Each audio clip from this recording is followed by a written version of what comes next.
Thank y'all for being here. Coming off a great Thanksgiving, and obviously for our football team, a little bit of a break after a wild game 2 weeks ago, a week and a half ago. It was a heck of a win for our program. Didn't play particularly well, but we found a way to win. And fortunately for us, we were really banged up. The bye week could not have come at a better time. So I think we got just about everybody back healthy. Jake McKenzie obviously be doubtful for the game, but everybody else, I believe, will be ready to go. So, you're excited about the opportunity to be in postseason. I tell our kids all the time, there was 24 teams a week ago, that got the opportunity out of however many, 126 or whatever it is in FCS, to play in postseason, and it's an unbelievable opportunity, and you just got to make sure you take advantage of it, and preparing each week that way and each day that way. I told our guys, you got two choices, really, and how you go about your business. One will help you survive in advance, and two, you'll be packing up your stuff and get ready for Christmas break. And that's really the way it is, and that's the way you approach it, and really that's the way you should approach every week to give you the best chance to be successful. So we're obviously excited about the opportunity. We're excited about being at home. And we got to play an awfully good football team out of the Southern Conference, Wofford. I've watched Wofford football for a long time. I was in the Southern Conference back in the day. The Southern Conference has a lot of tradition.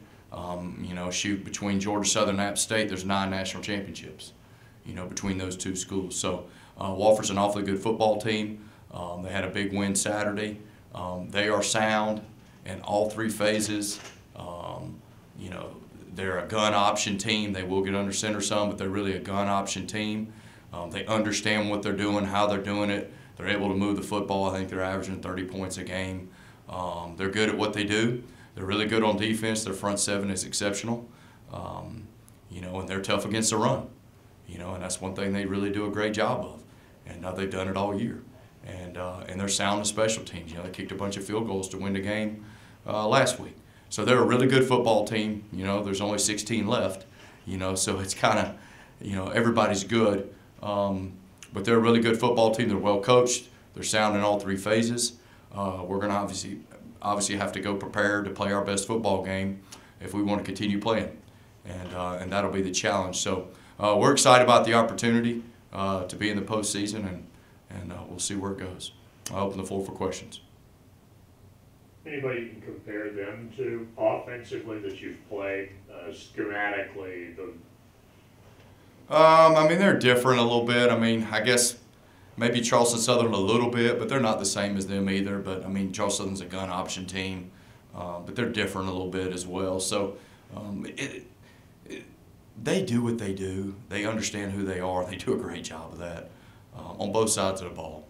I don't think there's going to be a ton of mystery of where either side is. It's going to be who can execute, who can take care of the football, who can convert third downs, who can get people off the field on third down, and be sound in special teams.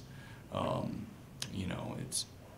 don't think it. I was watching their game against Elon, and it was halftime, and only an hour gone by. And I'm like, man, this, it's too similar as far as conceptually what they're doing. Very different in their way they go about it, but very similar in a lot of ways. You have 3 opponents that were like this year. Is there anything that you can take out of those as a comparison to help prepare for this week? Yeah, I think you take bits and pieces of what they do. Obviously, we go back and look at everything, but I think you take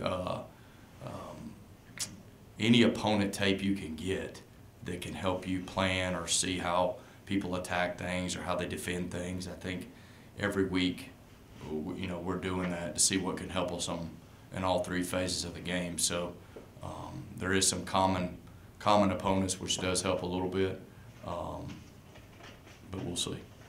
This is in effect your 3rd straight playoff game because of the things that were on the line. How much does it help, and what does it say about the maturity of your team to overcome falling behind 14-0 against the number 6 team, a team that's particularly good on defense? Yeah, I think our kids, I think it tells you a little bit about the culture of our program. Our kids kept fighting and clawing, and listen, we've been behind the last 2 ball games. We haven't, and our kids keep playing and fighting, and it's what you got to do. And this time of year, you're going to have some of that.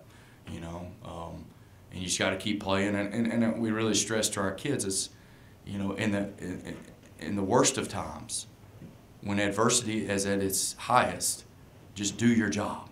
You know what I mean? Just do your job. And so many times when things get a little bit dicey, you know, everybody wants to freelance and try to make a play to try to help things out. But I think it's more important when things get a little bit dicey like that. You just got to do your job, do a little bit harder. And we'll climb our way out of whatever's going on. And, you know, our kids have been fairly resilient and been able to do that. And we'll have to do that again. It's coming. I mean, it's that time of year. You have Wofford scheduled for home and home coming up, I think it's 21 and 22. What was it that, you know, brought you to them, or they came to you guys? But how did that series work out, and why is that a team that you would want to schedule for non-conference? Well, the bottom line is we got it's like 5 non-conference games we got to pick up, and 6 at times. And so what you're trying to do is find other FCS opponents that location is you know, where your fan base can travel, where the travel's not, you know, you're not going all the way up north to play a game or all the way, you know. So when you look at it, you know, the Southern Conference, obviously there's a lot of teams, and we've played Sanford and we played Furman, we played ETSU. Like you said, Wofford's on the schedule. Those teams are closer, and it just makes sense, you know, to get games with those teams just because of location. To be honest with you, John, they're, you know, that's the bottom line. They're close, and it's good for both fan bases, and that's really it. As we try to schedule out to get enough non-conference opponents. Is this where you draw on last year's run and the experience that they gathered, and not this big eye-opening experience right now for these guys? You would hope so. It's not anything we talk about, but our kids, you know, a lot of our kids have been through it and understand it a little bit better. I do think it helps. There's no question about it. Like I said, it's not anything I bring up, but they understand. They remember, you know, the playoffs last year and what it entailed and what it was about and how it all works. So I think our kids understand that, and I do think that experience is a huge benefit, no doubt. And they got it too. Wofford's played, you know, they've played I think the last 3 years or whatever, they've played a bunch, so they'll have it as well. Is the weather going to be a concern? I guess potentially pouring rain. Is that something you're working on this week? I mean, you know, you can't control the weather. You know, it's hard to work on the rain when it's, you know, 40 degrees and 12 mile an hour winds. We practiced in the rain. I mean, we've done it before, but at the end of the day, if that's what Saturday holds, which it looks like it will, and we just got to go. We got to go do what we do. I don't know how you really navigate all that outside of we've practiced in the rain last week, the whole week, truthfully, or a week, you know, the week we played Jacksonville State. It was pretty much in the rain. So, you know, we'll prepare the best we can for that.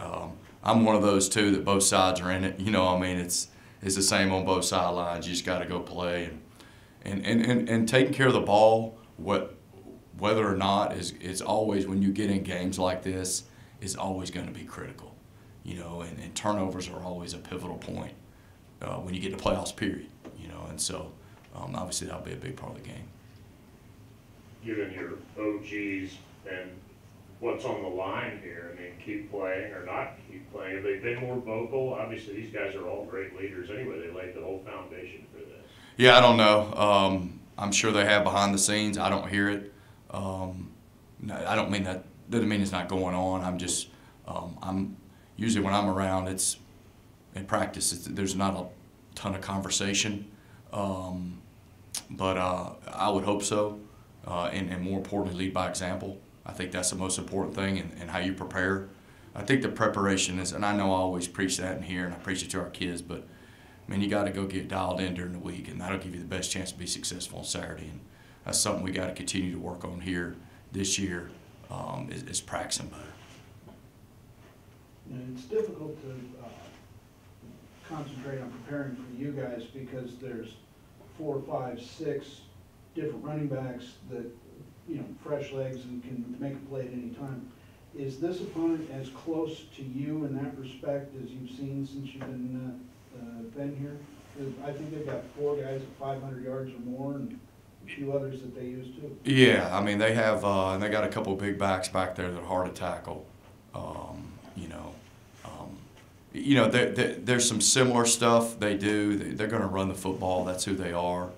We're going to try to run the football too. That's who we are. And I think it's, the way we go about it is different. But conceptually, when you look at it, it's option football. We go about it a little bit different than they do.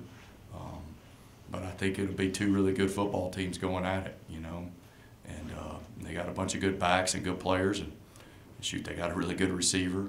They're playing two quarterbacks that are both really good, And so we'll see. It's this time of year, That's what the playoffs are about.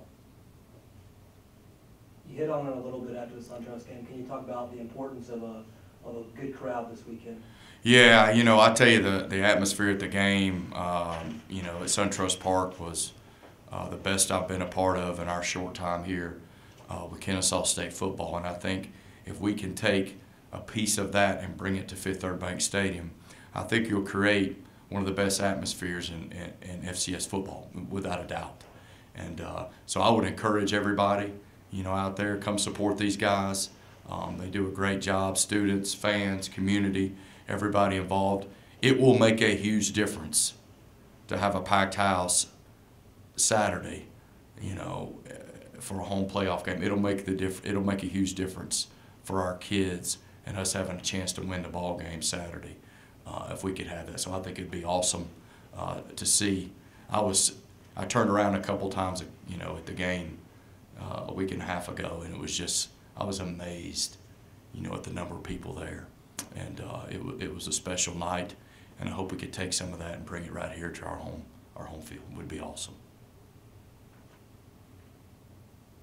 Is a game like that at SunTrust, is that something you guys would want to do again in the future? I think it'd be good. I think early in the year, late in the year, not because of SunTrust, that has nothing to do with it. It's just when you're trying to get ready to go win a championship, and for two teams to go at it that late in the year is not probably the best. I think the venue was awesome. I think it's a unique situation for us in Cobb County, and I think maybe something early in the year would be awesome.